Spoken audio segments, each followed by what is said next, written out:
Today at the Crabby Coffee Shop, we celebrate Joe Schmit's 40 years on the air at the 5 Eyewitness News Sports Deck. Deck? I think I meant to say desk. LFG, let's go.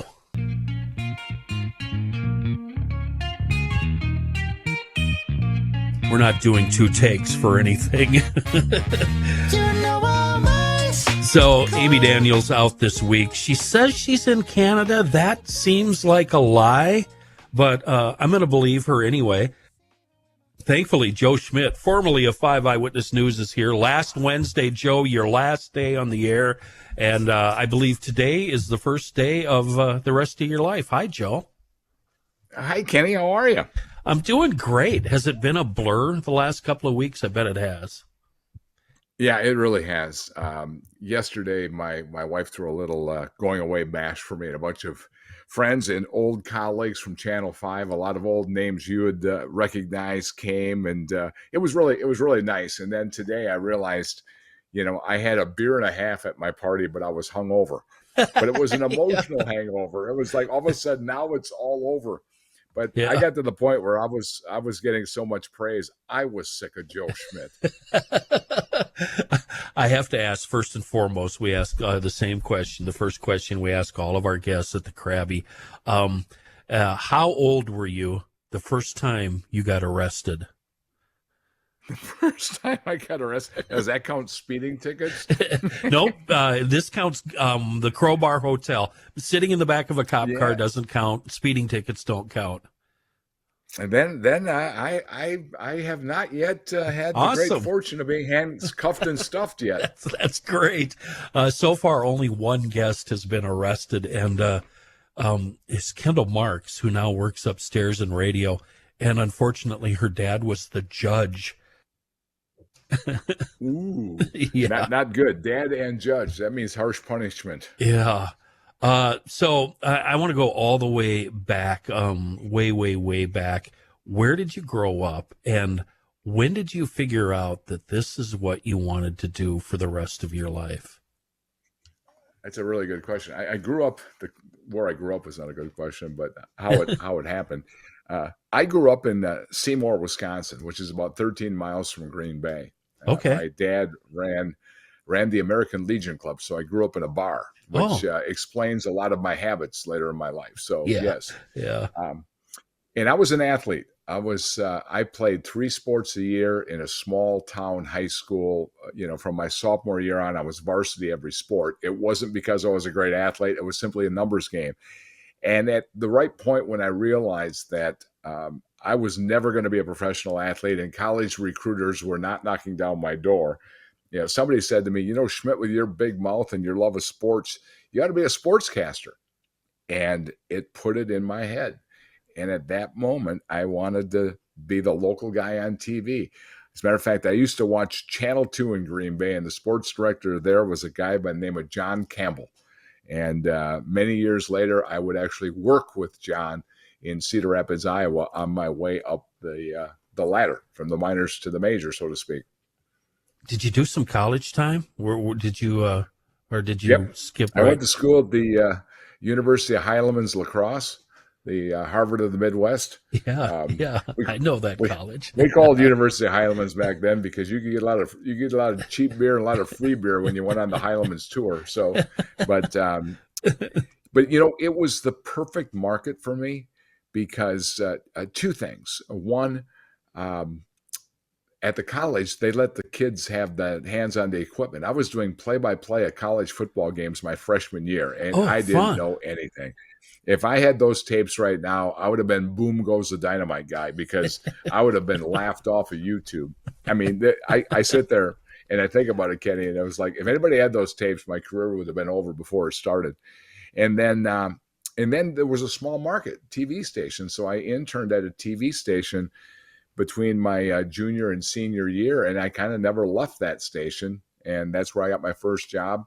From there, I went to Cedar Rapids, Iowa, and from there I went to Green Bay, and I worked at WBAY-TV, Channel 2 in Green Bay, and I basically had the job that John Campbell had as the sports director in Green Bay. So I had that for 5 years before I came to Minneapolis. And then 85 for Minneapolis? Am I right there? 85. Yep. Yeah. My Was contract was coming up. I was Go going to ahead. say my contract was coming up in Green Bay, and I had just broken up with a serious girlfriend, and I thought, God, if I don't do it now, I'm not going to do it. So I sent some tapes out. Minneapolis came a calling, and I decided to go for it, and have been here since. Was Rob Lear working then? Oh yeah, oh yeah. Rob Lear was working. Bob Bruce was the sports director. Oh, I right. came in. I came in as the 5 o'clock news anchor, or sports anchor, and Bob Bruce's backup. And the reason Bob Bruce needed a backup is he had about 8 weeks vacation. He had negotiated his Oh, it's contract. one of So those guys. I came. It was like my first 3 weeks on the air. I was doing all the major newscasts, and it was like, who's this new kid? I didn't even know where the bathroom was yet, and I was anchoring for like 3 weeks straight. So you didn't even have to start on weekends or early mornings. Nope. I at one point I got demoted to the morning show, Oh, and I worked my way back up. So I did work the morning show for a little bit, and nowadays what's really funny, Kenny, is the morning show is kind of the moneymaker in the TV business. yeah, So when you see partly because they're on from 4:30 in the morning until 7, right. and the second part of it is because not as many people are watching the 10 o'clock newscast as they once did, but people do watch the morning news. Yeah, and with us, with Hubbard and with the 9, they go local until 9 a.m. Both of us do. Right. So that's highly Yeah, competitive. we go on 45. Yep, 45 goes local. Yep. So I want a rundown of all the cool events you've seen, but I want to know the very first time when you're at a sporting event, either watching or behind the scenes in the locker room, the first time you went, holy crap, I have a good job. This is awesome. What was that? Um, I think the first time, well, that's hard to say. I interviewed Al McGuire Oh, when okay. I was in lacrosse. Al McGuire was, on the chicken dinner circuit, and all of a sudden I got to interview Al McGuire. And here's what I remember about the interview, because this would have probably been about 1979. Okay. And Al McGuire says in this interview, he goes, if I was a parent of a good athlete today, he goes, I'd have him play one sport, get really good at that sport, and earn a scholarship. The days of multi-sport athletes, that's going to be a thing of the past. And I thought Al was crazy. Yeah. I thought Al was crazy. I mean, he was 10 years ahead of his time, and nowadays that's what you have kids doing. They're playing hockey year round or volleyball year round. It doesn't matter what the sport is. Al was way ahead of his time. Not that I think that's right. Joe Mauler played 3 sports. He did okay. Yeah, I was going to bring that up actually. Yeah. Yeah. Wow. So I have to ask it, how many Super Bowls have you seen? How many times have you been there live and in person? I've been to 5 Super Bowls. I've Nice. been to 2 Masters. I've been to 4 Final Fours. Some of the fun ones that people wouldn't think about. I've been to the U.S. Open. I've been obviously the Stanley Cup Finals when the Wild had them. But I went like to the Little League World Series. Oh. That was really fun. That was Oh, really fun. why? Well, just because if you played Little League Baseball, and as a kid, all of a sudden you're in Williamsport, and you're in this little town, this little burg that has all these teams from all over the world there. And as the kid in you comes out, you want to go play for that team. Sure. And then you saw these kids from Minnesota playing in the Little League World Series. I just remember that being really cool. And then, I've been to the Hall of Fame, Baseball Hall of Fame 4 times to cover different Hall of Famers. The latest being Joe Mauler. Yeah. That was great. And, I get to do the state hockey tournament. I did the state hockey tournament for 20 years. And that was always, I think, Kenny, of all the things I will miss, I will say the state hockey tournament will be the one. Both the boys and the girls, because the girls have definitely come to they're a so new level. good. Because Yeah, that was absolutely. But you know why it's good? It's because too many of these sporting events today are prefabricated.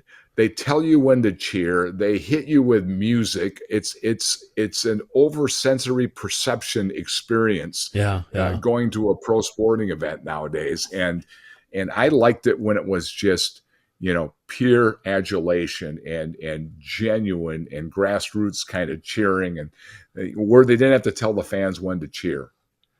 To me, our high school tournaments are more thrilling and fun than anything the NHL has to offer. I've got a couple of nephews that live down in Texas, and last year, not this year, but last year they were up here visiting during the hockey tournament, and they couldn't figure out why I wouldn't come over or hang out with them when the tournament was on. And I had to tell them, this is our high school football.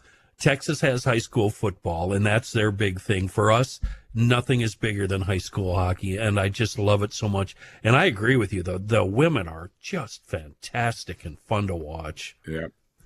Well, two worlds kind of collided just in our conversation here. So yesterday at this party that my wife threw for me, John Mayasich, the best high school hockey player in Minnesota history, still has all the records, was there. Yeah. And Joe Mauler was there. Oh, Joe cool. Mauler, the best high school baseball player. They are both in the National High School Sports Hall of Fame. They had never met before.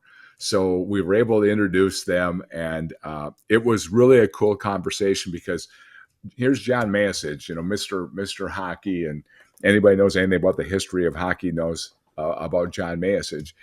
And he was thanking Joe for being such a good representative of the state of Minnesota and always doing it right on and off the field. And it was just great. A 92-year-old man, almost like he was meeting a hero of his. And it was obviously just the opposite too. Joe was excited to meet John Mayasich. Oh, that is so cool.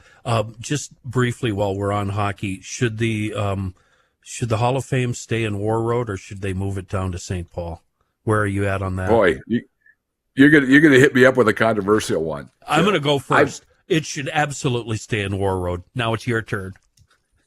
Okay. I've been to War Road and I've been to the Hockey Hall of Fame, and I was there on a weekend that John Gilbert was signing a book there. Remember John Gilbert? I sure do. He unfortunately passed away. Yeah. John Gilbert was signing a hockey book that he had written. And I went and I got an autograph. I was a line of one. Oh. And I just thought to myself, it was just because I think there's a way to honor War Road, and there's certainly a way to honor Northern hockey. But if you really want people to see it, it would be nice if they do something with the XL Energy Center to maybe at least have some kind of an exhibit there to get people to go to the original, what have you, because it just doesn't get that much traffic. Right. It's a beautiful Hall of Fame. There's some great things in it. Right. But beyond how many fishing, people people go? Right. Yeah. If you happen to be in town for fishing, otherwise it's a 6 or 7 hour. It takes forever to get there. It does take forever to get there, and it's I don't know. It means a lot to the community. So, but you got me on the controversial subject. But now that I'm not on TV anymore, I don't care if people hate me anymore. Back then, I had to have everybody like me. Now I don't care. I work with a couple of knuckleheads that both Souchere and Royce, and I made them give me a question each to ask you, and so I'm going to nail you with that. But first, I'm going to take a short break. We'll be right back with Joe Schmit. Big event coming up for us motorcycle lovers. I want you to mark your calendars for the second annual Minnesota Garage Build Bike Show powered by Dennis Kirk. This one's happening at Running Aces Casino on Saturday, June 7th, 10 a.m. to 5 p.m. Now, if you have a bike you'd like to show, be sure to get there before 10 o'clock because bikes start registering at 10, and then the show runs from noon to 3:45. Judging and awards, that all starts at 5 p.m. The best part here, it's not going to cost you anything. It's free to enter your bike and to attend. If you don't know what this is all about, it's really cool. It's open to all you garage builders, you folks that have been working hard on your rides in your garage, or whatever your passion is as far as motorcycles. Maybe it's a bobber, an old school chopper, street legal dirt tracker. I don't know. Maybe a naked Goldwing with dirt bike tires. What are you into? Maybe it's just a perfect restoration. I just know that you've been working hard, and this is your opportunity to show off that iron. There's going to be vendor booths, food trucks, a live DJ, tons of amazing home-built bikes that you can check out. Kids, families, all of you are welcome. There's over 15 different class awards to be handed out, with each winner getting a DK gift card and other prizes. So I'm hoping we'll see you there. It's June 7th, 10 a.m. to 5 p.m. Running Aces, that's the track and casino in the Columbus Forest Lake area. And as always, for your motorcycle needs, please head to DennisKirk.com. Okay, Joe. First I asked Royce, and he had this long, tedious question that was frankly insulting and embarrassing. You know Royce pretty well, so you can probably figure it out. I made him give me a new question, and I love this one. You left TV for a few years. You worked in PR, but then you came back, and things had changed while you were away. How did you like HD television when you came back in front of the camera? Yeah, I went away, and it was analog TV, and I came back. My line was, I went from using pancake makeup to spackling. And, it's so brutal. It's unfair. You couldn't get away with anything, and then on top of it, the big screens too. It's like back in those days, a 32-inch TV was a big one. Now, 70-inch TV, that's what you have in your den. We can see the inside of your pores. It's that bad. And then Such wants to know. I wanted to ask you. Oh, go ahead. Yeah. I wanted to ask you a question. You were talking about, you did your ad on the motorcycles. Yeah. And it sparked a question because I've been wondering about this for a while. Whatever happened to that motorcycle building show, the father-son one where they yelled and screamed at each other? Are those guys still around? No, the son is doing a podcast. I think the dad ended up in jail briefly. Everybody who has one of their motorcycles says it's the worst motorcycle ever built. They were very poor quality, and they weren't. What was it called? Something City Choppers. Chopper. I don't even remember. But yeah, that was a hard show to watch, wasn't it? Families fighting. Well, I used to kind of get addicted to it a little bit, because, the dad had a little anger management problem. Oh, yeah. But Sushi. Good train wreck TV. This guy. Okay, what's Sushi's question? He's about 100 years old, and he's going to work until the day he goes face first into the mashed potatoes. So obviously, he wants to know, how soon are you going to get bored and come back to TV in one form or the other? I don't think I want to control my schedule. It's really one of the reasons I left. I've got a lot of things going on. I have a professional speaking business. The Joe Mauler children's book I wrote is becoming a play. So I'm actually a musical at it's really cool. And I'm part of that. Wait a minute, Joe. How can it become a musical? What is the process of taking a kid's book and turning it into a musical? Well, talented people get on board. That's what happened. So just a really long story short, the director, at Stages Theater got the book, and she thought, boy, this would be a great play, a great musical. They ended up hiring the guy his name is Michael Mauler, who took the book series Diary of a Wimpy Kid and turned that into a musical, which is now playing all over the country. Powerhouse. And he is writing the music and doing the adaptation of the book into the musical. And he sent me the first song, and I'm telling you, this thing is going to be a hit. I mean, really? It's going to be very cool. Yeah. The story is, what Stages is really interested in is they believe that baseball players will go to the theater. Now, how many, 10, 12-year-old baseball players do you think you can drag to a musical? Well, what about Joe Mauler? You can drag those kids to the musical. And then there's this great lesson, a great lesson in there on kindness and compassion and just, Joe's the most humble human being in the world, and he and his wife are behind it. So it's great. We've raised a lot of money for 2 charities with this book, and it's just so that's been fun. But I don't see myself coming back. I will say one thing I am working on is we are trying to get funding to do a documentary on how this story became a book, became a musical. It's become a charity. It's grabbed a life of its own, and Yeah. the impact it's had. It's in 850 schools. It's been donated to 850 schools. A video that we did on the reunion of Joe and this young man, Mike Halley, who's the blind student who Joe noticed ate by himself, and Joe invited him to his table. We did a video, and that's been seen by 20,000 schools. So it's just this really great ripple effect that has happened. And I have a major documentary team that's all lined up to do it. We just have to find somebody right now with the stock market so good to try to throw some money at us. Have you considered starting a YouTube channel? Or maybe I should ask, do you have a YouTube channel? I have some of my speaking stuff up. I have to get better technically. I probably should do a YouTube channel, but I have not done one. You guys doing that with the podcast? You see, you don't mind the camera, Joe. I hate the camera, and the camera does not like me. And it's very weird and odd to be on camera for every single show. And we're live. Garage Logic is live on YouTube every day. And then there's a comment section next to the video where you can read people criticizing you in real time. And it's really something, Joe.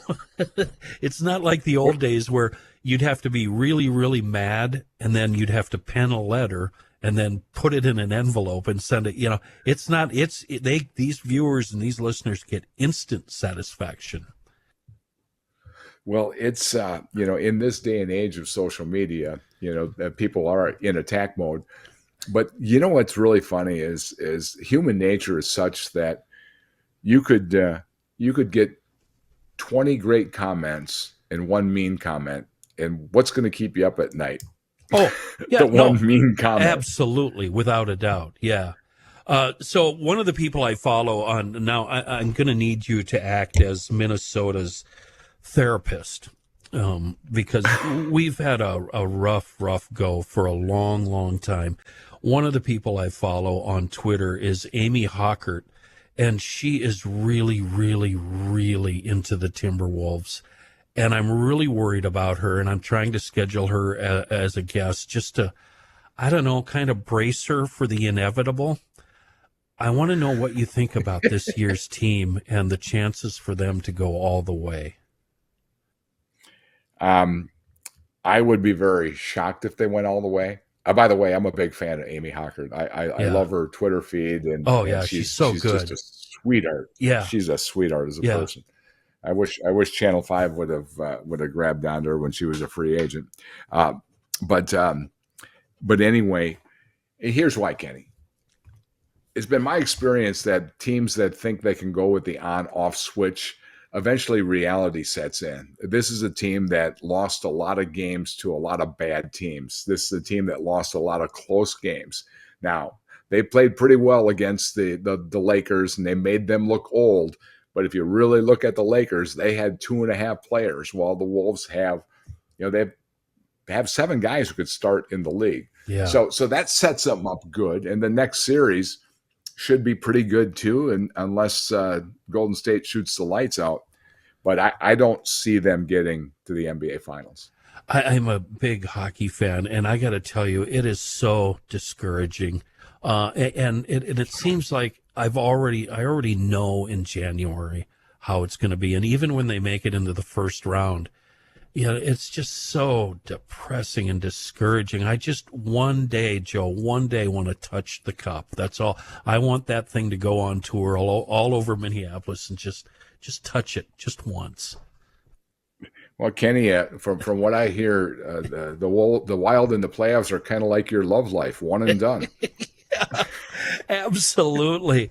Oh, is there anything you can tell us, the collective us, just to, I don't know, perk us up a little bit about the losing situation here in the state? What do you, is there anything? I think both the Wolves and the Wild are not that far away from being potentially really good teams. I think the Vikings, believe it or not, are very close. I think that from what I've seen on JJ McCarthy, and if you look at his history, I think JJ McCarthy will put up the same numbers that Sam Darnold put up last year. And that's Yeah. saying a lot for a rookie quarterback who's never taken a snap before. But the fact that the Vikings did everything in the offseason to make his life easier by solidifying the offensive line, by giving him another good running back. You know, they've got a few options at wide receiver they didn't have last year. So this was all about making JJ comfortable. He's a smart kid. He's accurate.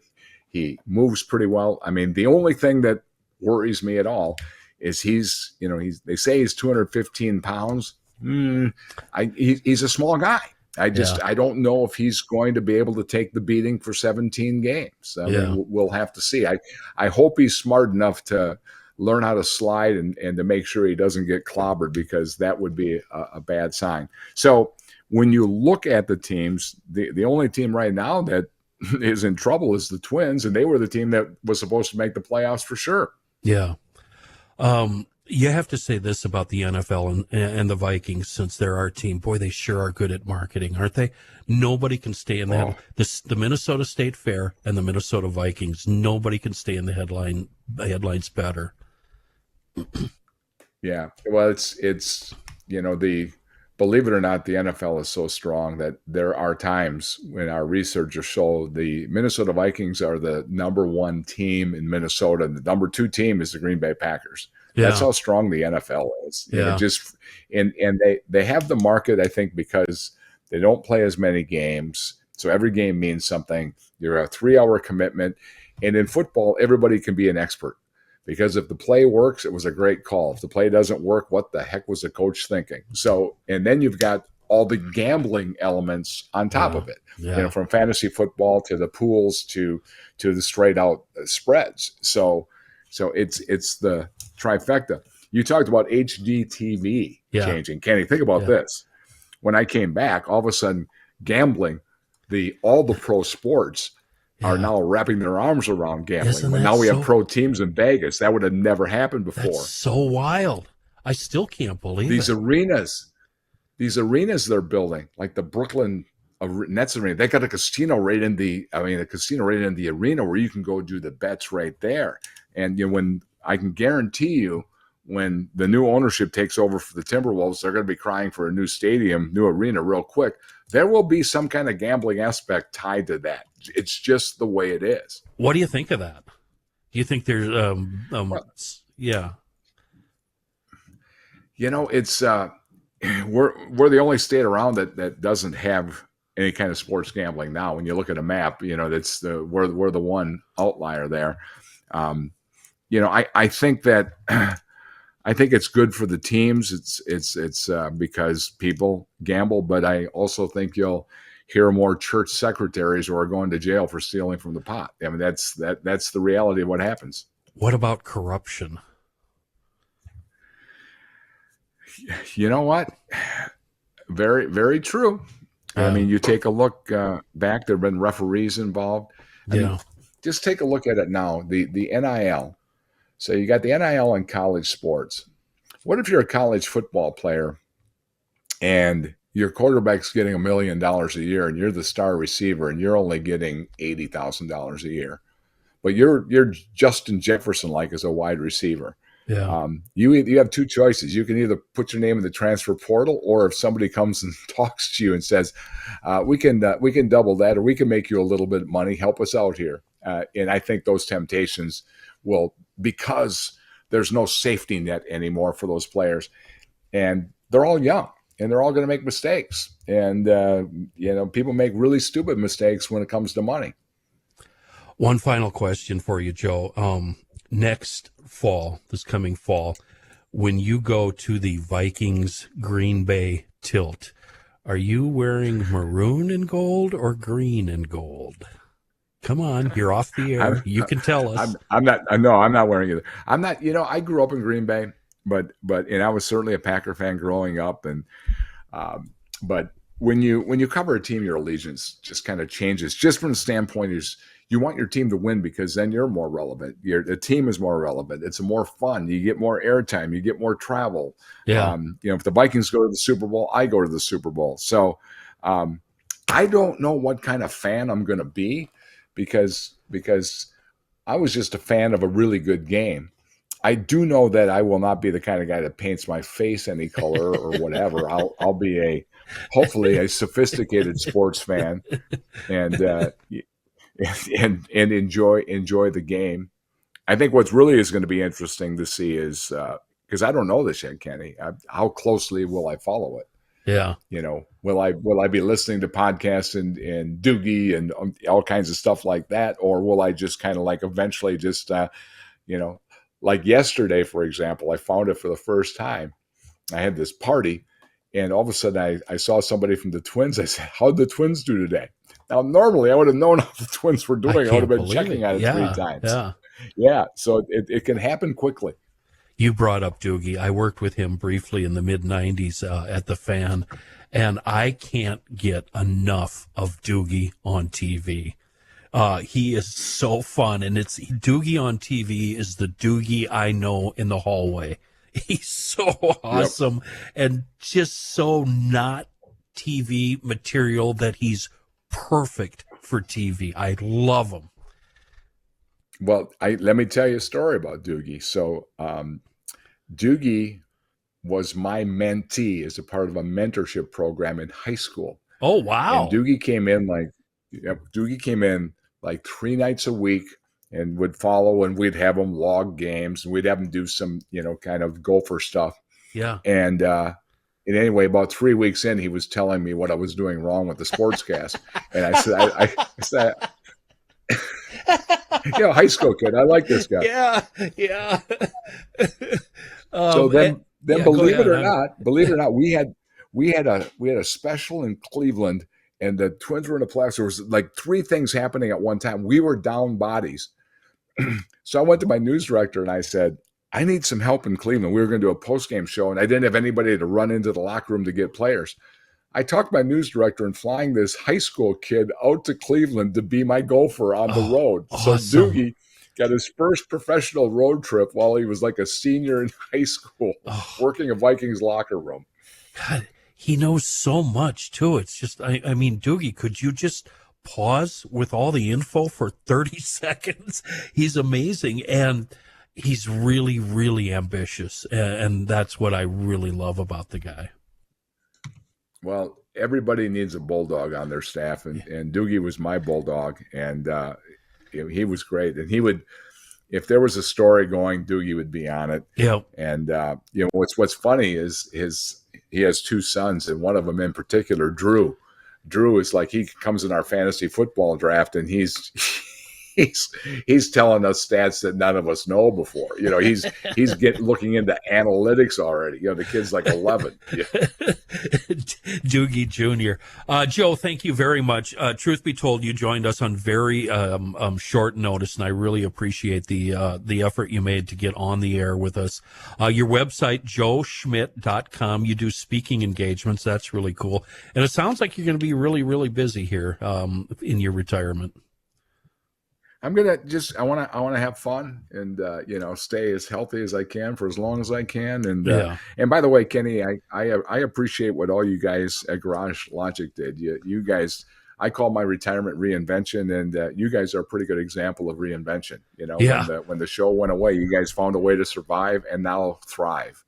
Yeah, and doing podcasts it's a lot of fun. I know there's 9 million podcasts out there, one for every interest, but I have to say it is very, very enjoyable. I miss radio a little bit, but boy, you really have freedom with podcasting. It's fun.